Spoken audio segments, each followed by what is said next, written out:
Hey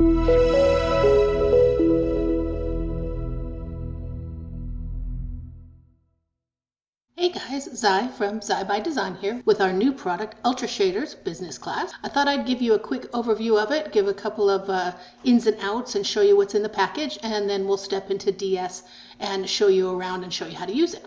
So to get started, this is it. I'm going to show you the promos that come with it, which you've probably already seen. So Business Class is a bunch of shaders that are made for suits, ties, office wear, casual wear, formal wear, anything where you need something that is kind of subdued and has nice grain to it, some overlays and patterns that you can use for ties and cummerbunds and stuff like that. So it has a wide range of uses. So as we look through it, this will show you, you can pretty much use it for men and women. You've got silks and cottons and linens and suiting and cable knit sweaters. So it has a wide range of stuff that you can use it for. This is just another promo showing it can be used on jackets and suits, and it can go from men to women. You can create whatever you like in whatever color you like. This is a before, which is pretty good as it is, and if you want to change up the colors or want to have more textures, you've got plenty of them that will fit right in with the style of the clothing that you're using. Last little promo here, we even come down to some herringbones and some houndstooths so that you can kind of use them in any color or mix and match for whatever you like. So the basic premise of the product is that you can use it to build whatever color scheme you like with different setups for depending on what fabric you're using. And the way that you use it, this is kind of an overview of, you pick a base. So here we're using the full black for the hat and the lapel and the trousers, which you can't really see here, and then a full white for the shirt. So that takes care of your basics. So everything that comes through this package will start with a full white and a full black for whatever type of fabric you're using as your base. And then you can take it from there with 3 levels from a medium, light, and dark to lay your colors and patterns over so you can build those. But the black and the white basically have to be adjusted a little bit more to get a full black and a full white. So those come as separate full shaders for every fabric base that you have. So if you look at the next section here, you'll see that on his cravat we used a medium base. We added a marine color over top. This will show you as we get into it, you'll see that this shows basically we were using a medium base, and this is how the marine color shows if you're using the medium over the light base or over the dark base. So you can see that in the thumb, so it's easy to see kind of where you're going. So you take your medium base, you apply your marine color, you apply a pattern overlay, and then you use an overlay color to color that overlay. And you'll see how that turns out on his cravat or his tie here. Same thing, almost the same thing, but used with a different pattern. Started again with a medium base, the marine color, the striped overlay, and the overlay color. So the only thing that's changed here is the pattern, and that has changed onto his vest here. And then we used again a different base, this houndstooth dark base, with the same marine overlay color, but because it's going over dark, it has a different effect. It's just kind of barely there. So you can really get into some fine details, depending on how you would like to mix and match your outfit, and you can bring it up or bring it down, make it more subtle. Whatever you like to do, you can build to your heart's content. So moving on from there, that's the overview of how to build things in the package. But to get you started, if you don't want to start there and you don't want to, you want to speed up and you just want some presets, we did actually include an entire range of presets. They cover the wool, the silk, and the cotton. So you've got some to get you started. You could apply one of these and change the color or change the opacity or change whatever you like and build from these if you like. But there's 30 of them in there, and they're all pre-done and they're ready to go, and they're full shaders. The next thing is to go over what is actually in the package besides the presets. So this is where it gets interesting. You have 7 different types of base fabrics. So you have silk, cotton, suiting for wool, which is kind of a linen, or it's actually a wool, but it's a little bit thicker grain than the cotton. You have a full herringbone, houndstooth, a shaker sweater trim, which is like your typical sweaters that you see everywhere, and then at least one pattern for the cable knit sweater. All of the patterns, which we'll see in a minute, can go over top of any of these. You probably wouldn't want to put it on the cable knit or over the houndstooth or the herringbone, but they will go over it. But most of it's going to be in the silk and the cotton and the wool, or over the sweaters, like if you had an argyle sweater. Now each one of these comes in a light base, a medium base, and a dark base. And the reason we don't go full black or full white for your colors is basically because you need something for the color to adhere to, so they're not quite full color. So you want to have a little bit of range for that color to go over top of once it starts to blend in. So you have adjusters that will let you go from light, medium, and dark. And then of course every one of these has a full shader that will give you a full black and a full white. So you don't have to adjust that. And you can go ahead and put patterns over top of these as well. So that covers that. Let's go into a little bit more of what's included with the sweaters. There's two kinds of sweaters, like we said. There's the shaker stitch, which is your typical setup for sweaters. And then you've got your cable knit, and those come in the white and black and the light, medium, and dark. But what we've included here is a trim setup so that you can put this tighter trim onto the waist or the cuffs or the neck. You'll usually see that on most sweaters. They have a slightly different grain around the edges or around the trim, so that's included for you as well. They take all of the patterns and they take all of the colors as well. So moving on from that, we have basically, this is all your colors. You're going to see this in the thumbs. You can see that the light one is always in the middle, and the medium is on one side and the dark is on the other. So if you have started with a light base, this is what it's going to look like. If you have started with a medium base, it's going to be on this side, or on this side is going to be your dark base. So you can see at a glance before you get started where you might want to go if you thumb through that first. If you decide to change your mind, there are some utilities so you don't have to rebuild your pattern.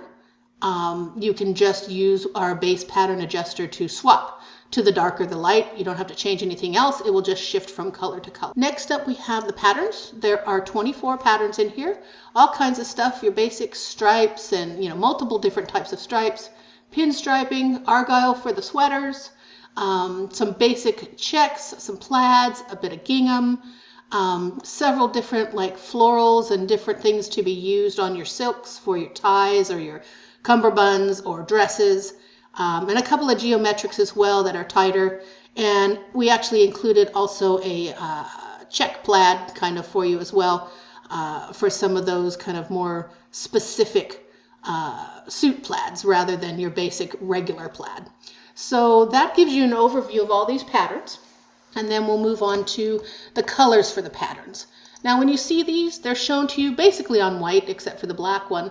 And all this is showing you is what color your overlay is going to change to. This is all on a white base, and we've applied a pattern and we've applied a pattern color. So if you had a brown base and you applied a pattern, it would apply this to the pattern only, so you would have a brown on brown. These are all shown on a white base. Same thing for these are all on cotton. They're slightly different. There's a separate set of colors for the silks. This is all shown on a black base. So all these colors are available for the silks. You can, however, once you've applied a color, go ahead and go in and change them individually on your palette. If you'd like to adjust them up or down, that's really easy to do, and we'll show you that as well. And lastly, we have this big set of utilities, and this is where it gets fun because you have utilities for the shaders, which is the base grain, and then utilities for the patterns only. On the patterns only, that means you can shift your pattern size up and down. You can pick, when you have a distance thing going on where you say you're doing a close-up and you want the grain doesn't need to be so big, you might turn it down. If you're farther away and you need that grain to read for you from more of a distance, you may turn that grain up. So what you need to be able to do is size that pattern without sizing the grain. If you put the grain where you want it and then you need the pattern bigger or smaller, you don't want to have to adjust the grain itself because it may be the wrong distance for you. So this lets you do that independently where you're only changing the size. The other thing we do is pattern offsets, and I'll show you that as well, where you might have a seam or something like that that you want to line up, or you can't change your model, so you sometimes run into where the pattern doesn't quite line up. These will let you shift it up or down or to the side just a little bit to try and deal with any seams that might be in the model that you're using. You also have a way to invert the pattern. It might look a little different, whether it's white on black or black on white, for what the base pattern file is, and then you can remove the pattern. So this gives you a lot of stuff to go working with to, update everything that you have, kind of transform some of your older models or clothing that you might have. The clothing's still great, but you've used it enough times and you need something different to look at, or you want to put it on more than one person and you'd like them to look different. So this gives you a lot of flexibility with all of that stuff. Okay, so let's move on into DS, and we'll go over an actual putting together of a couple of things, and we'll show you how to use it. So here we are in Daz itself. This is just a quickie scene with a couple of fabric scraps. We've applied a couple of the presets here. So this is some silks where we've got the stripes in the marine, and we've got some tie fabric here with a floral, and we also have a cotton going on in the plaid here. So I'm going to walk you through where everything is so you can get started. Once you get this installed, this is my actual dev library, but it'll be in the same place in your shader presets folder, and it will be loose as Ultra Shader's business class. And in there you'll have an iRay folder, and the first thing you'll come to is 0, which is all your full presets. There's 3 sections, although there's multiple kinds of wool, they're all wool. So you have your cotton presets, silk presets, and wool presets. They're all full shaders. You can apply them and they will go straight on. You don't need to do anything unless you want to. Like I've applied here a silk one in these stripes. I've applied that to this center one. And if you come over here to your surfaces tab, make sure it's selected over here first. And then make sure you've got which one you're using selected as well. And you can see this has already started with a base color and an overlay. And these are the colors that it automatically applied from the preset. But if you want to change these, you can come right in here and adjust this as much as you want, get it to whatever you want, and say, okay, if you apply the base color, you probably want to change these too. A quick tip for changing those is if you have this color, you can make these match. If you want it to be tone on tone, you can come in and say, okay, I need to find out this number. So if you click here, open it up, look at this hue right here. If you take this top number, that tells you what general color it is. Not how bright it is or how saturated it is, but it tells you the general tone color. You can take that number, 288, and although this is a different color, you can get it into the same tonal range. Here we've got 2 different colors, which if that's what you want, fine. If you don't and you want something that's tone on tone, you can come in and just change this top number, 288. And these numbers aren't the same, but that's going to give you a slight difference. And we'll let that re-render. And wherever you have whatever the prior one is, it might take you a couple, you can change this one, 288, and then change this one. Wherever you see a color, just change it to that tonal range. And I think that's all of them. Yep. We'll let that render real quick. And now you should have your entire setting switched over to another set of colors. Even though you started with a preset, you can easily switch colors. Just follow along, open this up, get your top number, and then plug that in to all the other sections that have color. You don't have to change any maps or any numbers or anything like that. Just grab that top number for that color and plug it into the other ones, and they will fall in line with the tonal range that it already has. You can do that on pretty much anything. So that's the presets for you. Let's move on to the base shaders. So I'm going to show you the base shaders here. There are 7. We have cotton and herringbone and silk, so we have all of them. If you roll over, you can see what the base shaders look like. I'm going to apply one now to, let's go to this one, and let's just apply some herringbone. We'll just throw that right on there. Now, when you look in here, you're always going to apply your base shader first, and then you're going to move on to the next section and pick your color. If you want full white or black, these are full shaders, and so is the medium. Everything starts with a medium, unless you want black or white, but everything starts with a medium. So if we start with a medium here, on this center one, it's going to come out of basically a mid-gray. Now, That's got stripes on it. It's worked into the pattern because it was herringbone. That's not the overlay. And once you get this medium on here, let me turn this outline off so you can see. Once you get this on here, you can decide to go ahead and apply a color from there, or you can easily shift, and all this does is it changes this map right here. If you notice, this says, at the end of that says mid A. If you want it to go light or dark, you don't have to do this. Say you've already colored it and put a pattern on it. You can come back here and it won't change anything. It will just go lighter or darker, or back to medium if you like. Use these base map adjusters to switch that. So I'll just change this to a light, and all it's going to do is change the underlying map. It didn't change any numbers, and if it had a pattern over it, it wouldn't change anything. So that's all that does. So these base map adjusters, keep those in mind, that if you've been working for a while and you go, oh, it's too dark, oh, it's too light, you can switch that without disturbing your other work. So let's do something simple so we can put a color over it. Let's start with the base shader for cotton, and let's do that. So now we've got our base shader for a cotton. And that's all. It looks like a lot of folders, but that's it for the base. Just pick your base, and then you go through to step 2 and say, okay, base colors. In this case, we're using a cotton, so get the corresponding folder, which is the cottons and wools. Now we're going to take this and say, okay, you've got several shades of gray, so you're not stuck with just what the base medium had, or dark or light. You've got several, where if you apply this over light, medium, or dark, you're going to get several shades of gray. And we gave you lots of grays and lots of browns because those are very popular with business casual type stuff. You don't always have a lot of loud colors except as accents, so we gave you kind of a big range there. So let's do something in, let's say, blue. Let's try, my favorite is this marine. I love this marine. So let's give this a color, and all you do is double click, and it went ahead and it changed your base color and your gloss color, and now that is kind of marine on medium. So if you've decided right away or at any point that that's too dark or too light, just come back to the base shaders, go back to the one you started with, which is cotton, and I want to go lighter. So all I do is double click light. I don't have to start with white again and reapply the color. I can just use my base adjuster and say, okay, I like that light, or I like that dark, and let's let it come up. And depending on the color, it might go to fairly dark, or back to medium if I want to.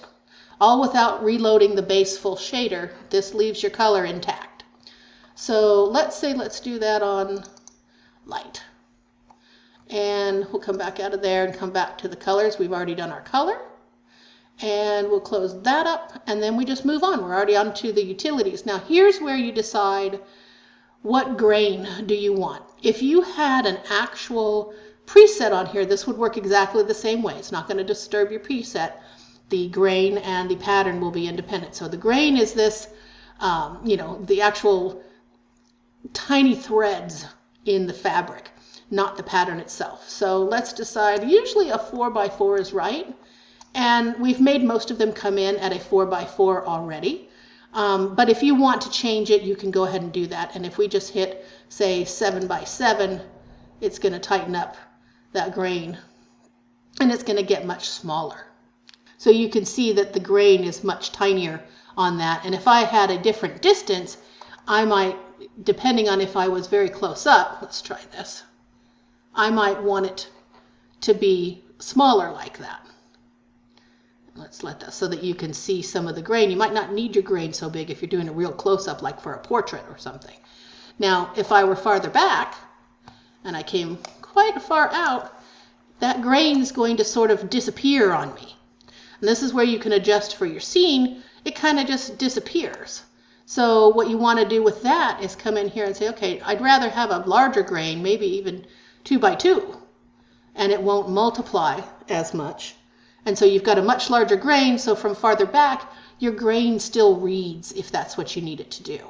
So that's one way of handling that. And it's really nice to have that separate from your pattern, so that if you had, say, this grain and you want this size of pattern over here, then you can go ahead and put the pattern on it at that size and you can still read.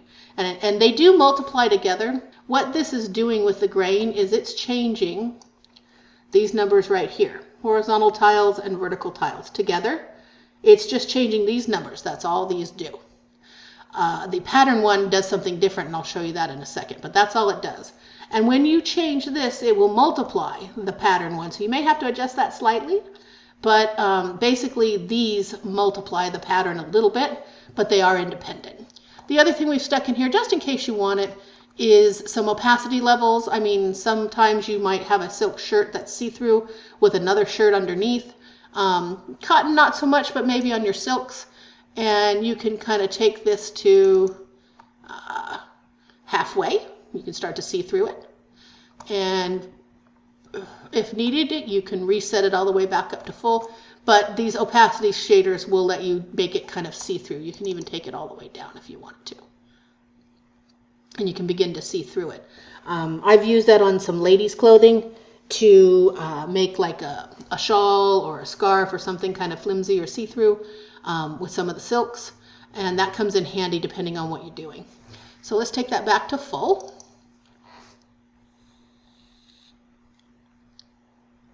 And that's all you really have for your base shaders. It's just the tiling and the opacity. You can come back and use these later if you want to, but that makes it really easy for just two choices there.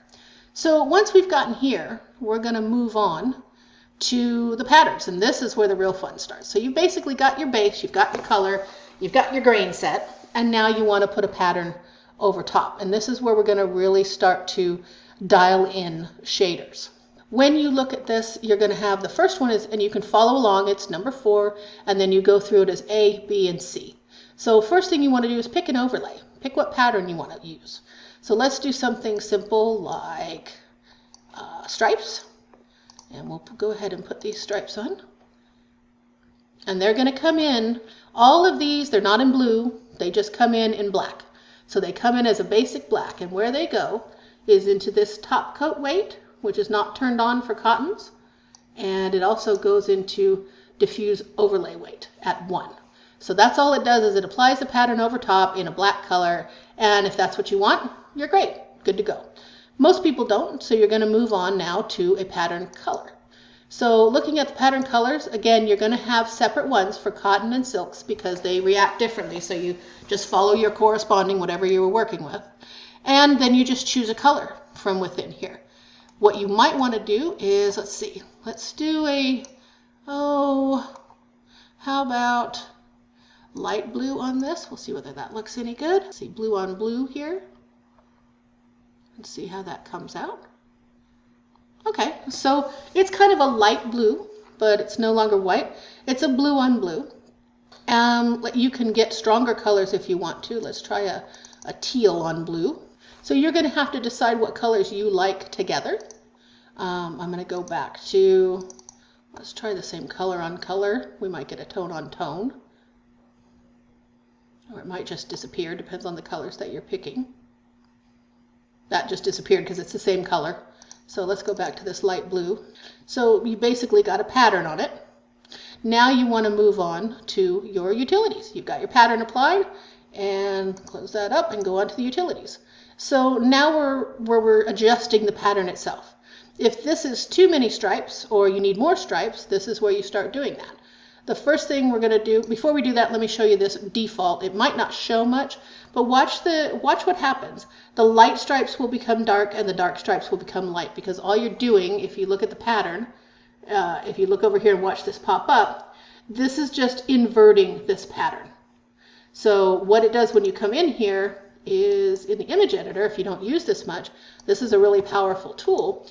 It's just going to turn this on and invert it. It's going to look almost the same. It doesn't really show you this here. It's going to invert it. And then when we get to the sizing of the patterns, I'll show you this as well. This is where it's going to change the size of the pattern here. So when we get to that, that's what this is changing. You can come in here and adjust this yourself if you want to, and invert it yourself if you want to. And when we get to the offsets, it's changing the offsets here. So all of this is controlling, these are all controlling this panel here. So you can do that by hand, or you can just use the presets which we've made for you. So I'm going to accept this, And I'm going to tell this to, that's fine, and let's see if it inverts it. And you can go between the two. You've got on or off. So you see the light ones turn dark and the dark ones turn light. So you can play with that and see which one you like better. And we'll leave it there. I'll put it back. You can also remove the pattern if you want to. The next step is, you can skip this part for now. I'm going to show you what that does in a second, is come down here to resize the pattern at the end. So you saw that was at 4x4. So like I said, they come in usually around 4x4 depending on the pattern. Let's say we want more stripes. So let's go all the way up to a 6, and it's going to give you more stripes. Let's see. So they're tighter, thinner, closer together, and then less, depending on if you're working on a big object. This will be huge, but depends on how far back you are if you want some really big stripes. So you can really adjust that to your heart's content to fix that. Let's go back to, like, say 5. So now say you're hitting a seam, and I'll show you that in a minute with an argyle sweater. Say you're hitting somewhere that has an edge or a seam and you need to move this. Watch how this moves. And I hate this yellow rollover, but look at this stripe right here on the plaid.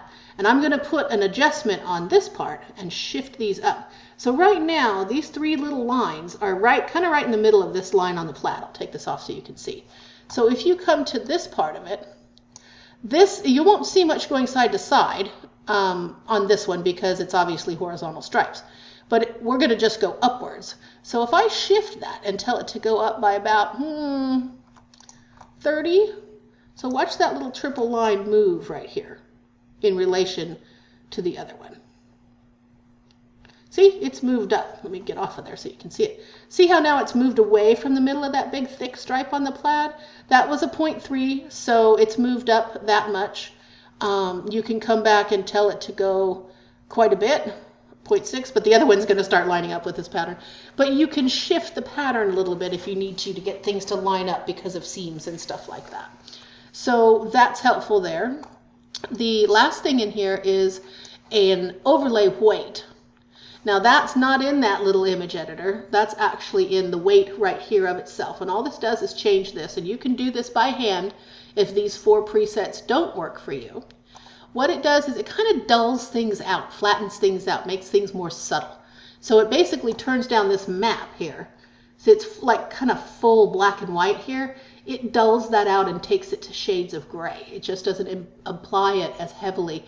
It kind of is like the opacity shader, but just for the pattern. So if you take that down to a 50%, watch the color shift, and it will kind of bring the colors closer together, kind of dulled it out. And if we go to like a 0.25, pull it even closer, you'll really start taking it down to it. Kind of dulls out the pattern a little bit. And that's probably more apparent with something like, let's go back to a different pattern here. Let's do something like this. And you can see that we apply a new pattern.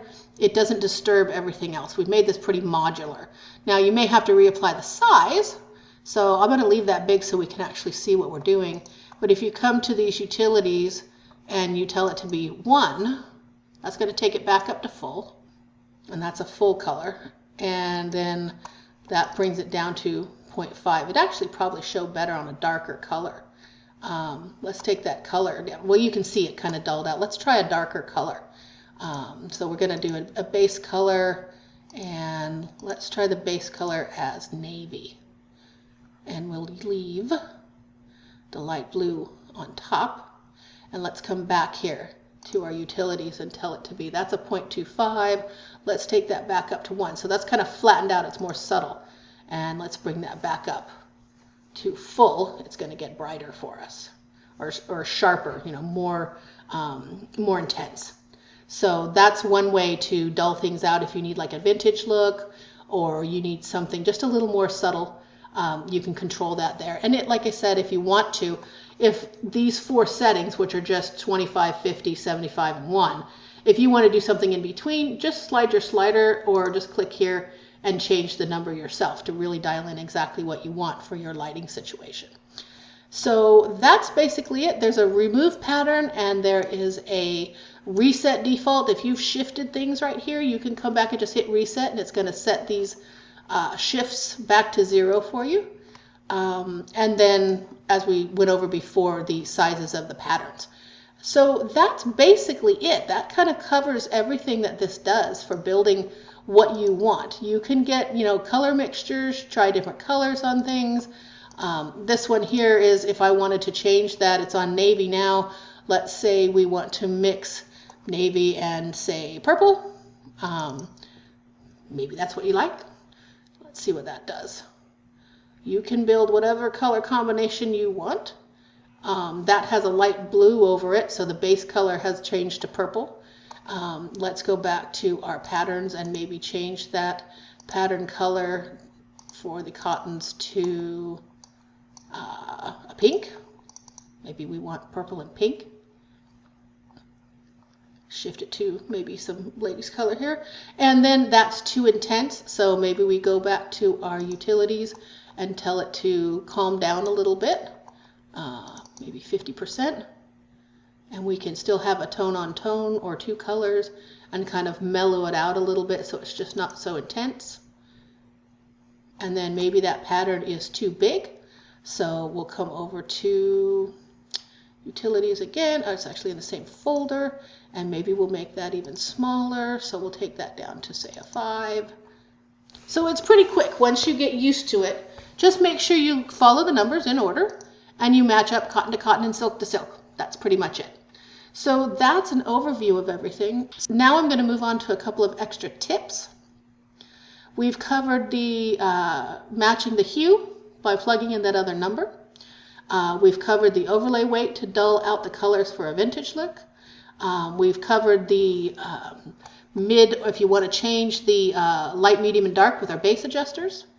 And one of the other things I was going to look at for you guys was how to, if you don't know, how to apply to multiple matte zones.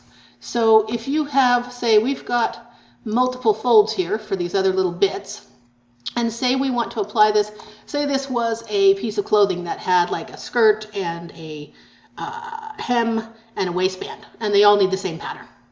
So what you might want to do, if you're not used to this, is click on the one that you're on, that you've been working on. If you right click, you can say copy selected surfaces, and say you want to apply it to everything else. I want it on fold 4 and say fold 2. Now you can see the yellow outlines highlighted, the ones that I've selected. And then I just right click again and paste. Now it's going to apply not only to another object, but to multiple other objects. So if you need to fill in a skirt, like we said, and it's got 3 pieces and you want the pattern on all the pieces, fine. Say you wanted to do plain on one and pattern on another, and maybe it's a jacket and a skirt that match. You can move between items. Just make sure you select what you want to cut and paste it from, and you can move that around. It's really easy to do, and it'll speed you up. You don't have to rebuild the pattern every time. Another thing you might want to look at that's a little more advanced, when we were talking about the color numbers, was if you would like to lighten and darken this, and this is, let's set this back to 100 up here, or 1. Let's bring that back. Okay, so say this is really bright. Click that so you can see it. Now, maybe what you want to do is, maybe that purple's not dark enough. It's just what we gave you, but maybe it's not dark enough. You can come in here, like we said before, and just pull it down. Pull the saturation up and pull the brightness down if you want, and darken it up yourself. It's a little better. So we give you the starting point, and you just push it to where you want it to go. Maybe that pink is, that's actually pretty good. Maybe that pink is too dark, or maybe you want it lighter. Just come in here. Now, these two match together, the diffuse overlay and the top coat color. You can come in here and say, okay, let's make that a darker pink, actually maybe a lighter pink, and let's make it less intense. So it's kind of a brighter, lighter pink. So they're really easy to change. Just play with the colors until you're happy. You can make just about anything you want. The silks are a little different. You're going to have to be a little bit more careful with them. They've got a section down here where the top coat will be on, and you're going to have an IOR effect. So I would say put your items into the lighting you're going to be using, and then adjust your final silks. Go ahead and put them on, but go ahead and put your lighting on, because your lighting is going to reflect into that silk slightly because it's got a shine on it. So I would adjust those last to make sure that you're getting exactly what you want depending on your lighting situation. What else do we have? Oh, if you want to save your patterns. An easy way to do it, if you haven't done this before, say we like this pattern, what you can do is go to, if you want to save them in here or make a new folder, what I would normally do, if you reinstall this, it's going to wipe this out. So maybe you want to make a new folder all the way in your shader presets.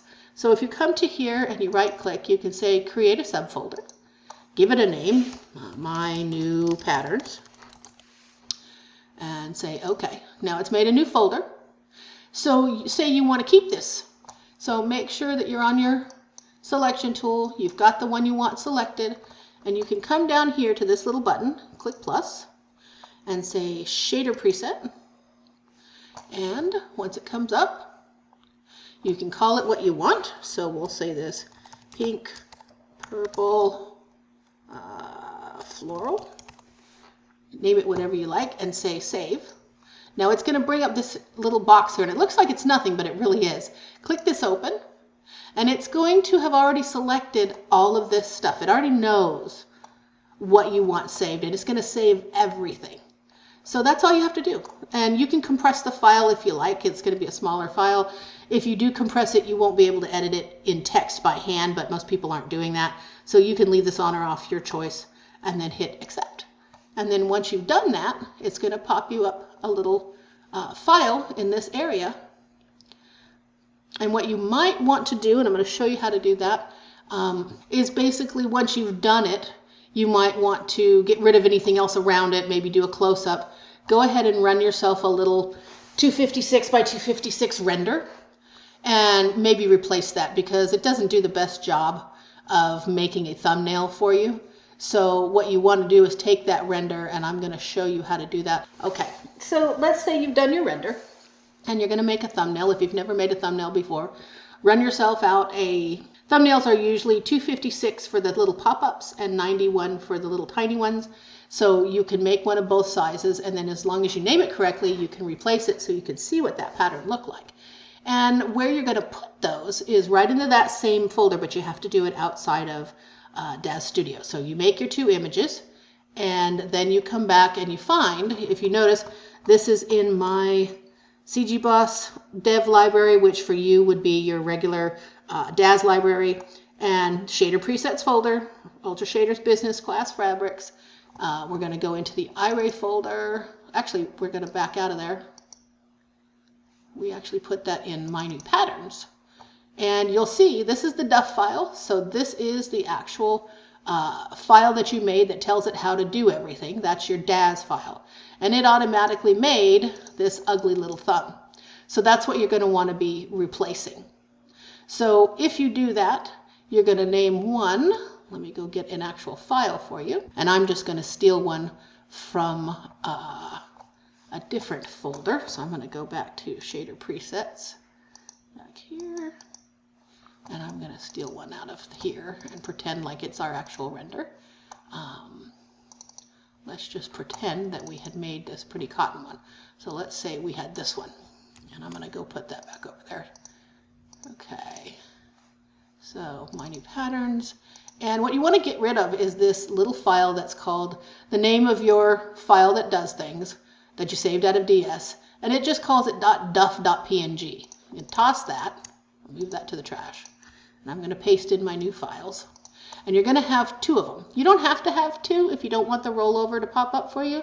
But the way that you get that to work is you name one exactly the same as the file. You can see that's named exactly the same. That one's going to be the one that is at 91 by 91 pixels.